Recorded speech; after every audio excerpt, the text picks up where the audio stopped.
اور اس کے بعد اس کو شکست اس کی گردن اڑا کر کے لے کے آ گئے. وہی کعب بن اشرف اپنے حواریوں کو لیتا ہے اور گھڑ سواروں کو لے کر مکہ پہنچ جاتا ہے. مکہ کے باشندوں سے جا کر کے بات کرتا ہے کہ ڈرنا مت، دونوں طرف سے حملہ کریں گے. تم لوگ مدینے کے باہر سے حملہ کرنا، ہم لوگ اندر سے حملہ کریں گے اور مسلمانوں کو پیس کر کے رکھ دیں گے.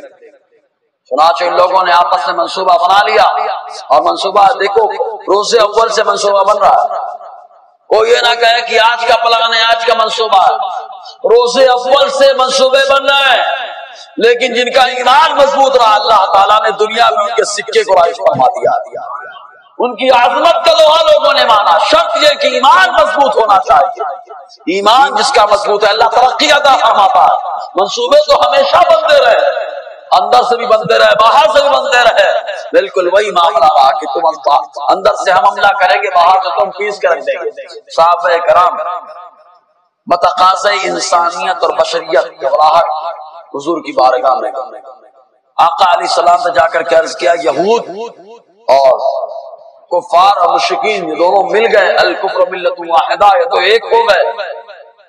تو مکہ کے باشندے نے ایک جملہ اور کہا تھا جب ایک ہونے لگے، کہا تم لوگ تو دونوں آسمانی کتاب والے ہو، تم لوگ بھی آسمانی دین مانتے، یہ بھی آسمانی دین مانتے، کہیں ایسا نہ ہو کہ تم دونوں ایک ہو جاؤ، مسلمان یہود ایک ہو جاؤ، ہم لوگ اکیلے رہ جائیں. تو کعب بن اشرف نے کہا ہمارا تمہارا جھگڑا بات کا ہے، ہم بعد میں دیکھیں گے، پہلے جو مسلمانوں کی مصیبت ہے اس کو ختم کرو.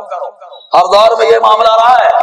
سارے مذہبوں کو دیکھو، سب کہتے ہیں ہمارا تمہارا معاملہ بعد میں، پہلے ان سے نپٹو. لیکن الحمدللہ اللہ تبارک و تعالیٰ نے ہر محاذ میں ہمیں اول ہی بنایا، ہر محاذ میں اول بنایا. جب اول بنایا تو کردار بھی اول ہو، گفتار بھی اول ہو اور کام کرنے کا طریقہ بھی اول ہونا چاہیے. تو مطمئن کیا صحابہ کرام کو خبر لگی کہ ان لوگوں نے آپس میں منصوبہ بنا لیا. تو اللہ کے نبی صلی اللہ علیہ وسلم کی بارگاہ میں آئے تو اس وقت اللہ تعالیٰ نے فرمایا محبوب آپ کہہ دو، سبحان اللہ، آپ کہہ دو، منصوبے بناتے رہو، لیکن جب مقابلہ ہوگا تو غلبہ ہمارا ہوگا، مغلوب تم ہو گئے، مغلوب تم ہو گئے. تو یہ عبداللہ ابن عباس فرماتے ہیں، دونوں روایتیں یہ ہے. دیکھیں قرآن کیا ہے، اللہ تعالیٰ کیا فرماتا ہے، قل للذین کفروا ستغلبون وتحشرون الی جہنم وبئس المہاد. اللہ تعالیٰ فرماتا ہے محبوب آپ کہہ دو. اللہ تعالیٰ بار بار اپنے محبوب سے کیوں کہلواتا ہے؟ ڈائریکٹ بھی تو کہہ سکتا ہے، اللہ تعالیٰ ڈائریکٹ بھی تو بول سکتا ہے، قادر ہے نا اس پر، وہ بول سکتا ہے ڈائریکٹ، لیکن محبوب سے بلواتا ہے. پہلے تو سمجھا رہا ہے اے مخلوق تو ڈائریکٹ میری بات نہیں سمجھ سکتی، اے مخلوق ڈائریکٹ تو میری بات نہیں سمجھ سکتی. جب مخلوق ڈائریکٹ نہیں سمجھ سکتی تو ڈائریکٹ پریشان ہو جائے گی. تو میرے محبوب کا وسیلہ لے لے، فرمان میرا ہوگا، زبان محبوب کی، اور کام تمہارا ہوگا. تو اللہ تعالیٰ نے محبوب کے وسیلے کو تو سمجھایا. اور دوسری بات اللہ تعالیٰ نے اپنے محبوب کی زبان سے کہا محبوب تم کہو.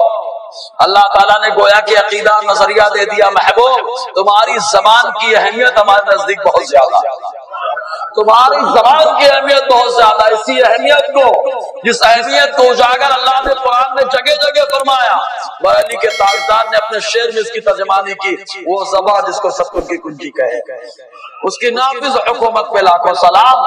تو اللہ تعالیٰ نے اپنے محبوب کی زبان کی اہمیت بتائی. دوسری بات، تیسری بات، اللہ تعالیٰ نے فرمایا محبوب آپ کہہ دو. اس کی وجہ کیا؟ اہمیت معلوم ہوتی ہے. صحیح ہے کہ نہیں؟ اہمیت معلوم ہوتی ہے. ہر آدمی سے ہر آدمی اپنی بات نہیں کہلواتا.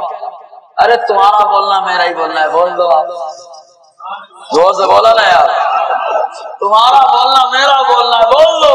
دیکھنا کبھی جب میٹنگ والے آپ ہی بول دو، آپ نے جو کہا وہ میں نے کہا. تو اللہ تعالیٰ نے اپنے محبوب کی شان کو بتا دیا. ارے میرا محبوب جب بولتا ہے تو اس کا بولنا میرا بولنا ہوتا ہے. اسی لیے تو اللہ تعالیٰ فرماتا ہے وَمَا يَنْطِقُ عَنِ الْهَوَىٰ إِنْ هُوَ إِلَّا وَحْيٌ يُوحَىٰ. میرا محبوب اپنی خواہش سے کچھ نہیں بولتا ہے، جو بولتا ہے خدا کا پیغام ہوتا ہے جو مصطفیٰ کی زبان پہ ہوتا ہے. سمجھے؟ اللہ تعالیٰ نے اپنے محبوب کی اہمیت کو بتائی، زبان کی اہمیت کو بتائی. تو اللہ تعالیٰ فرماتا ہے کہہ دو. کس سے کہہ دو؟ للذین کفروا، کافروں سے. کس سے کہہ دو؟ زور سے بولو تو کس سے؟ ایک دم کلیئر کر دیا اللہ تعالیٰ نے کہ کافر ہے. کافر بولو, کافر ہے, کافر بولو. ہمارے یہاں پاگل لوگ پیدا ہو گئے, بولتے ہیں کافر کو. ہاں پہلے رک جاؤ, جتنا میں بول رہا تھا بولو رک جاؤ. کافر کو کیا بول رہے ہو, کیا بول رہے ہو؟ کس کو, کس کو کافر مت بولو. کیا پاگل پنتی ہے, خود ہی پہلے بول رہے ہو کافر کو, پھر بول رہے مت بولو. اسی لیے اللہ مشتاق احمد نظامی فرماتا ہے یہ بولتا ہے سمجھتا نہیں, بولتا ہے سمجھتا نہیں. ارے میرا قرآن کہتا ہے محبوب کی زبان سے الفاظ نکلتے ہیں, قل محبوب بولو ایھا الکافرون اے کافر. میں اس کی عبادت نہیں کرتا جس کی تم عبادت کرتے ہو. اللہ تعالیٰ نے اپنے محبوب کی زبان سے کہلوایا کہ کافروں کو کہو کافر. تو جو محبوب کی زبان کی اہمیت کو سمجھتا ہے وہ یہی کہے گا. جو کافر ہے اسے کافر کہا جائے گا, جو ایمان والا ہے اسے ایمان والا کہا جائے گا. سمجھے گی نہیں آپ جی؟ تو اللہ تعالیٰ فرماتا ہے کافر. اب کافر کئی طریقے میں نے بتا دیا. کافر اصلی ہوتا ہے, پھر کافر مرتد ہوتا ہے. جو شروع سے کافر رہا وہ کافر اصلی ہے, اس کے ساتھ حضور نے بڑی نرمی برتی. پھر کافر مرتد ہوتا ہے جو اسلام لانے کے بعد پھر جائے, کھلا کھلا پھر جائے تو مجاہر ہے, اور چھپے چھپے پھر آتا ہے تو منافق. پھر اصلی میں دو کی تین قسمیں ہوتی ہیں, ایک ذمی, مستعمن اور حربی. سب بتایا تھا نا اس سے پہلے, ٹھیک ہے ماشاءاللہ. تو اللہ تعالیٰ فرماتا ہے للذین کفروا, اے محبوب کہہ دو کافروں سے ستغلبون, ان قریب تم مغلوب ہو جاؤ. مغلوب سمجھتے ہو کہ نہیں؟ مغلوب ہو جاؤ. کیوں؟ اسلام مغلوب ہونے کے لیے نہیں آیا, اسلام تو غالب ہونے کے لیے آیا. اسلام غالب ہونے کے لیے آیا. اللہ تعالیٰ فرماتا ہے واللہ متم نورہ ولو کرہ الکافرون. اللہ تعالیٰ اپنے نور کو مکمل فرمانے والا ہے, اگرچہ کافروں مشرکوں کو برا لگتا ہے, ان کو برا لگتا ہے, لگنے دو. اللہ تعالیٰ اپنے نور کو مکمل فرمانے والا ہے. اچھا قرآن قیامت تک کے لیے ہدایت ہے کہ نہیں؟ زور سے بولے یار. قیامت تک کے لیے قرآن ہدایت ہے. جو اعتراض اٹھایا تھا وہ منہ کے کھایا, جو اعتراض اٹھایا منہ کی کھایا. انہی کے بارے میں اللہ فرماتا ہے دنیا میں رسوائی ہے, اور جب مر کے جائیں گے تو دردناک عذاب ان کا استقبال کرنا. ہمارے نا ایسے لوگوں کے بارے جو قرآن پہ اعتراض کرتے ہیں. تو قرآن قیامت تک کے لیے ہدایت ہے. کہا قیامت تک کے لیے ہدایت ہے, تو کہا قرآن کا فرمان ہے کافر ہم سے جیتے گا نہیں. زور سے بولا گیا, کافر ہم سے جیتے گا نہیں, ہم ہی غالب رہیں گے, وہ مغلوب رہے گا. تو یار ہم لوگ کیوں دب رہے ہیں؟ اس کا مطلب ہمارے ایمان میں کمی ہے. ایمان اگر دمدار ہوگا تو ایمان والا بھی دمدار ہوگا. وہ سے بولے نا, کہتے ہیں غذا پاورفل ہے تو کھانے والا بھی پاورفل ہوتا. غذائیں مقوی غذا کھانے کے بعد آدمی طاقتور ہو جاتا ہے.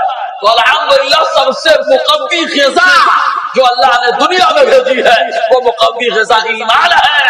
جس کے پاس ایمان ہے اللہ تعالیٰ سب سے بڑا پاورفل اسی کو بناتا ہے. سمجھے نا؟ اسی لیے اللہ تعالیٰ فرماتا ہے مغلوب ہو جائیں گے کافر, تمہارے مقابل میں نہیں ڈٹ پائیں گے, کسی اور کے مقابل میں ڈٹیں گے. ہاں اگر بظاہر اگر وہ جیتتے ہیں تو اس میں کچھ نہ کچھ ہماری کوتاہی ہے. ہم نے بتایا نا مقوی غذا, کہیں ایسا تو نہیں ہے کہ بادام جیسا دکھ رہا ہے بادام نہیں ہے. ابھی ابھی چل پڑا ہے کیا بولے وہ میٹھا کھانے سے شکر ہوتا ہے, ایسے چل رہا ہے نا, بولے میٹھا کھاؤ گے تو شکر. میں بڑا حیران تھا, یا اللہ ماں عائشہ صدیقہ فرماتی ہے کہ اللہ کے نبی ترمذی شریف کے حدیث ہے کہ حضور صلی اللہ علیہ وسلم کو میٹھا بہت پسند. زور سے بولو نا, حضور کو میٹھا بہت پسند. حضور کو جو چیز پسند ہے اس میں بیماری تو ہو ہی نہیں سکتی. یہ میرا ایمان ہے.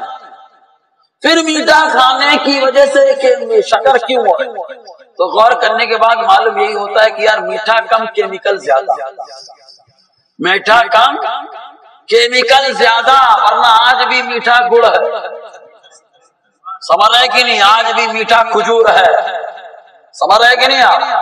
تو جو اصل ہے سرکار کو پسند ہے, جو سرکار کو پسند ہے اس سے بیماری نہیں ہوتی ہے, بلکہ اگر بیمار کھاتا ہے اللہ اسے شفا عطا فرماتا ہے. ہمارا نمسکاری کیمیکل نے ایسا گڑبڑ کر دیا. دنیا کہتی ہے بیماری پھیلتی جا رہی ہے. میں کہتا ہوں پیارے بیماری کیوں پھیل رہی ہے؟ اس کی وجہ یہ ہے کہ ہمارے غذا میں کیمیکل کے اثرات زیادہ ہو گئے. اثرات کم کر دو، کھاؤ گے تھوڑا، اللہ حفاظت زیادہ فرمائے ہے نا. حضور کی سنت ہے لوکی شریف. لوکی کون جانے لوکی کیا ہے؟ ارے مصطفیٰ سے پوچھو اس کی اہمیت. سبحان اللہ. بخاری شریف کی حدیث پاک انس بن مالک فرماتے ہیں پیالے میں حضور صلی اللہ علیہ وسلم لوکی شریف کو تلاش کر کر کے تناول فرمایا کرتے تھے. آج دنیا کہتی ہے لوکی کھانے والے کے بدن میں چربی کا معاملہ کم ہوتا ہے. میرے مصطفیٰ نے پہلے ہی 1450 سال پہلے ہی بتا دیا. تو حضور کی سنتوں پہ عمل کرو، دیکھو کام ہو جائے گا. سمجھ رہے گی نہیں جی؟ تو اللہ تعالیٰ فرماتا ہے تو حضور صلی اللہ علیہ وسلم کو جو غذائیں پسند رہی ہیں ان سے بیماری ہو سکتی ہے؟ ان میں بیماری نہیں ہے، ان میں کیمیکل ڈال دو. مان لیجیے حضور کو روٹی پسند ہے، مان لیجیے مثال دے رہا ہوں، حضور کو روٹی کیا میں میٹھے پہ آ جاتا ہے. میٹھا حضور کو پسند ہے، کوئی اس میں زہر ڈال دے تو بھائی زہر کی وجہ سے آدمی کو نقصان ہوگا نا. یہ تو میرے نبی ہیں جن کے اوپر زہر کا اثر بھی نہیں ہوتا ہے. بخاری شریف کی حدیث پاک ہے نا.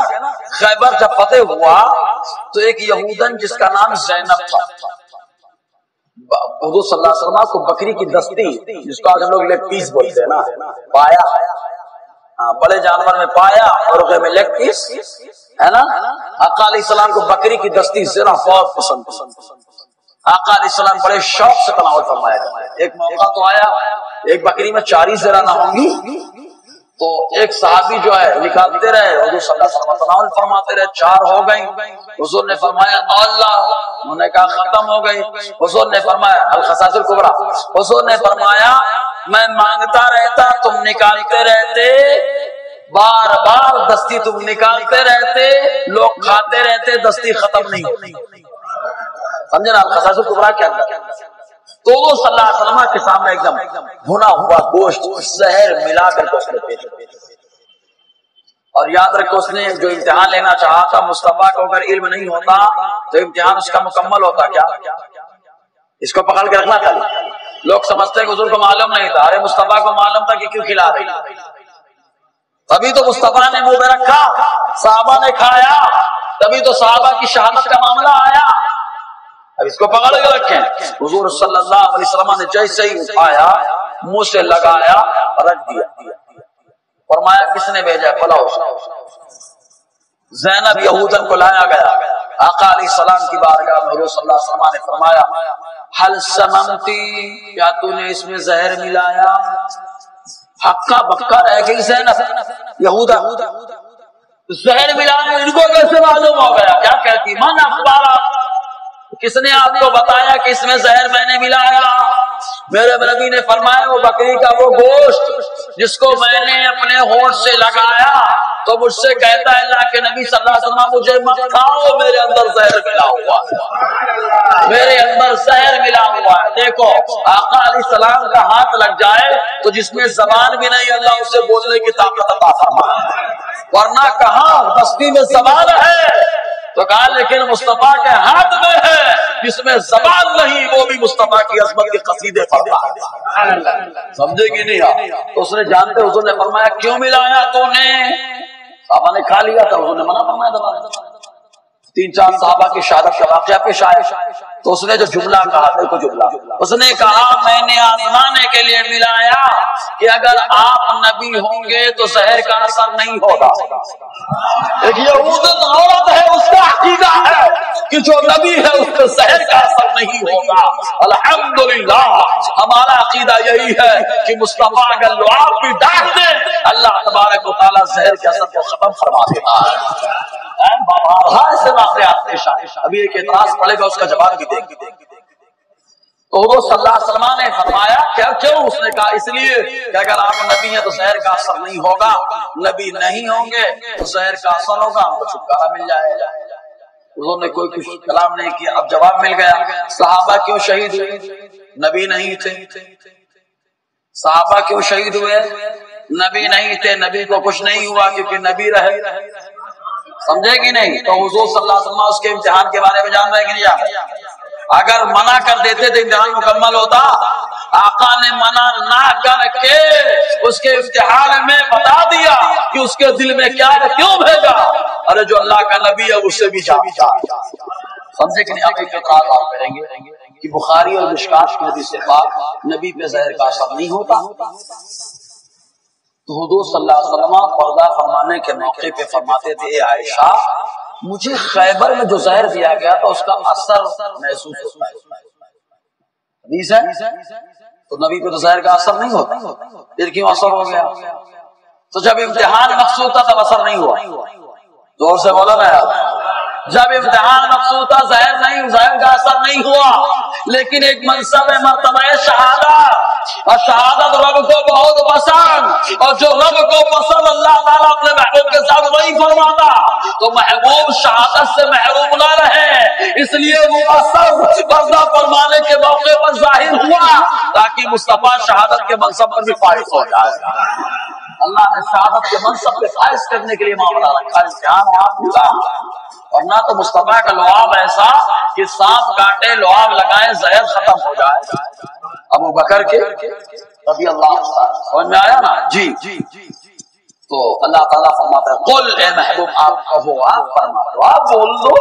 کیا بات ہے یار، اللہ کا محبوب بولو، محبوب بولو، رس گھولو، بول دو محبوب، للذین کفروا، کافروں سے، ستغلبون، تم لوگ مغلوب ہو گئے، اسلام غالب رہے، اسلام غالب رہے، وَتُحْشَرُونَ إِلَى جَهَنَّمَ، اور جب مغلوب ہو گئے مارے جاؤ گے تو جہنم میں جمع کیے جاؤ گے۔ کہاں جمع کیے جاؤ گے؟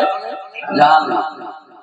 دو ہی ٹھکانے، جنت اور اچھا یہودی اتنی ایسی قوم کی اس کو کیا کیا نہیں ملایا، دیکھو نا آسمان سے اللہ نے اس کو من و سلوا سے بھی نوازا نا، من و سلوا، حلوہ اور بٹیر بنا ہوا، سبحان اللہ، لیکن نالک نہ حلوے کی قدر جانے نہ بٹیر کی قدر جانے۔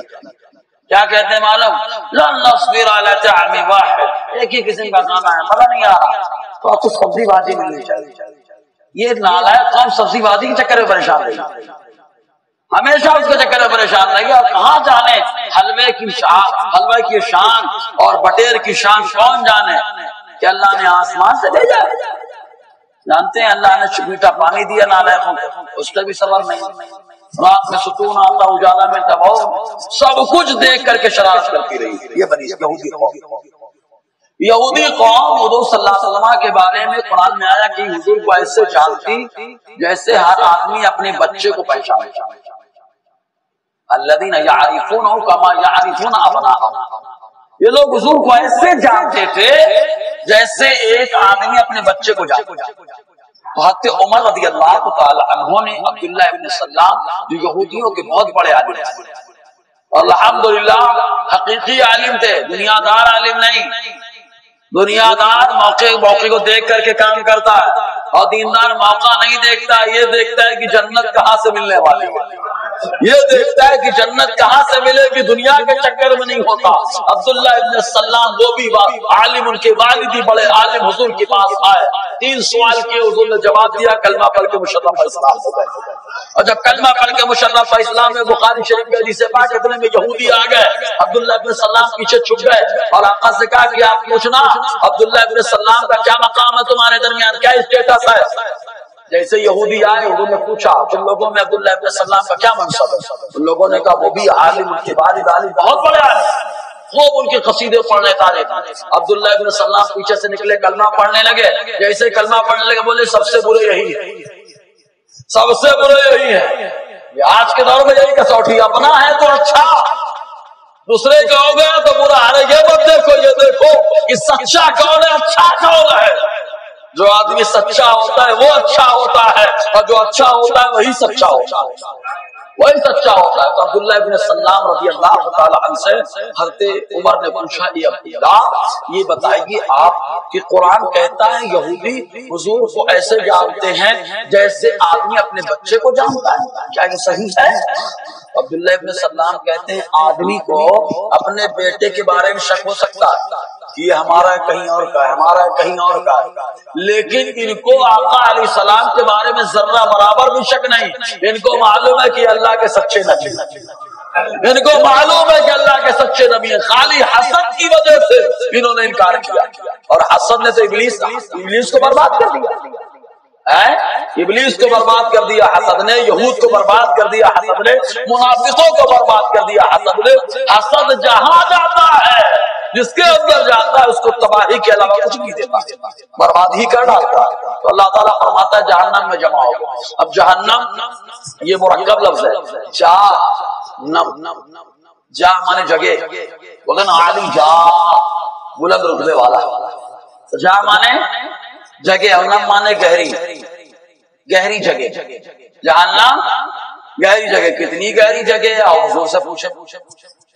مسلم شریف کی حدیث ہے پاک، راوی حضرت ابو ہریرہ رضی اللہ تعالیٰ عنہ، مسجد نبی میں صحابہ بیٹھے ہوئے ہیں، اللہ تعالیٰ ہر مومن کو مسجد نبی میں نماز کا موقع عطا فرمائے، اور ماشاء اللہ عاشق رسول صلی اللہ علیہ وسلم امام ہو، اس کے پیچھے باجماعت نماز کا بھی موقع عطا فرمائے۔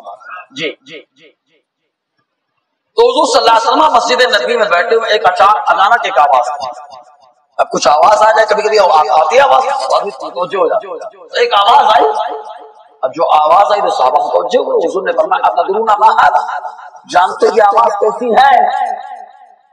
صحابہ کرام، ہم لوگ ہوتے تو اپنا مشورہ دیتے نہیں، یہ ہے وہ ہے، کہ صحابہ کرام حضور کی بارگاہ میں بیٹھے، کیا بولنا، کیوں بول رہا ہے، وہ تو اللہ کے رسول ہی جانے۔ تو صحابہ نے عرض کیا اللہ و رسول، اللہ اس کے رسول خوب جانتے ہیں کہ کیوں آواز آئی، کیسی آواز۔ حضور نے کیا فرمایا معلوم؟ آقا فرماتے ہیں، ایک دیکھو حدیث کا جملہ سن، ایک ہوتا ہے عربی میں خریف، اور ایک ہم لوگ بولتے ہیں سال۔ سال جو ہوتا ہے اس سے بڑا ہوتا ہے لفظ خریف۔ خریف کیا ہوتا ہے؟ جیسے مہینہ، مہینے سے بڑا سال ہوتا ہے کہ نہیں ہوتا، تو ویسے لفظ سال سے بڑا کیا آتا ہے؟ خریف کیا آتا ہے؟ اور حضور کی ظاہری زندگی کتنی ہے؟ 63 سال۔ کتنی؟ 63 سال ہے۔ اب آپ حدیث سنیے، آقا کیا فرماتے معلوم؟ ھذا الحجر الذي رمي به الى جهنم حتى منذ 70 خريفا حتى انتهى الى قاربها۔ حضور نے فرمایا جو آواز آئی ہے یہ وہ پتھر ہے جو 70 خریف پہلے، خریف سال سے بڑا، 70 خریف پہلے جہنم کی گہرائی میں پھینکا گیا تھا، اب جا کے جہنم کی گہرائی میں پہنچا ہے۔ زور سے بولو نا، اس کے لیے نہیں، آقا کے علم کے لیے بولو۔ مصطفیٰ کی ظاہری زندگی 63 سال، اور مصطفیٰ اپنے ولادت سے پہلے کا تذکرہ فرما رہے ہیں، ولادت سے پہلے کا تذکرہ فرما رہے ہیں۔ اچھا کتنی؟ اب سفر دیکھو، ہم لوگ اگر مان لیجئے اگر حج کرنے بھی جائیں تو بہت زیادہ پیدل جائیں گے، تو 1 سال پکڑ لو، 2 سال پکڑ لو، ایسے ہی ہے نا، 2 سال پکڑ لو، بہت اطمینان سے گئے تو اتنی دور ہے، گہرائی کتنی ہے؟ 70 سال بھی نہیں، خریف۔ تو مصطفیٰ نے ایک اور بتا دیا، 70 سال کی دوری، یہاں تو 1-2 سال ہم نے پکڑا، 70 سال کی دوری پر کہیں کچھ ہوتا ہے تو تمہارا نبی اس کو سن لیتا ہے۔ جب 70 سال کی دوری پہ کچھ ہوتا ہے نبی سن لیتے ہیں، تو ہم تو غلام 1-2 سال کی دوری پہ ہے، یہاں سے بلاتے ہیں مصطفیٰ وہاں سن لیتے ہیں، اب یہاں سے پکارے وہاں وہ سنے، مصطفیٰ کی سماعت پہ لاکھوں سلام۔ اچھا ایک چیز اور آقا نے یہ بھی بتا دیا، اب جہنم ظاہر سی بات ہے پردہ ہے، کیا ہو رہا ہے کس کو معلوم، لیکن مصطفیٰ نے بتایا 70 قریب 70 سال دوری پہ کیا ہوتا ہے، تم دیکھو نہ دیکھو تمہارا نبی دیکھ لیتا ہے۔ جب تمہارا نبی ہمارا نبی دیکھ لیتا ہے تو کہا 70 قریب 70 سال کی دوری پر ہے، تو کہا پوری دنیا کا معاملہ تو اس سے کم ہی کم ہے، تو دنیا میں جہاں کہیں کچھ ہوتا ہے میرا نبی اسے اپنی آنکھوں سے دیکھا کرتا ہے۔ سمجھ رہے نا، اسی کا مطلب ہوتا ہے دنیا میں ہمارے نبی حاضر ناظر کیا ہے، سمجھ میں آ گیا جی۔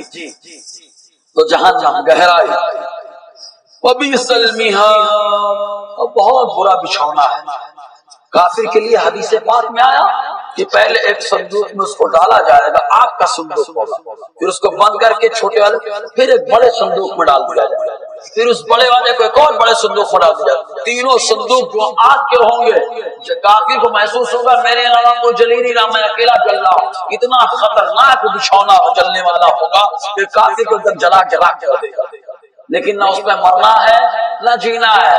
ایک بولتے ہیں نا، نہ مارے مرے، سمجھ نا، کوئی نہیں، تم خالی پریشان ہونا، سوائے پریشانی کے اور کچھ نہیں۔ اللہ تعالیٰ ہم سب کو اپنے محبوب صلی اللہ علیہ وسلم کے صدقے جہنمیوں کے اعمال سے بچنے کی توفیق عطا فرمائے، جنتیوں جیسا کام کرنے کا جذبہ عطا فرمائے۔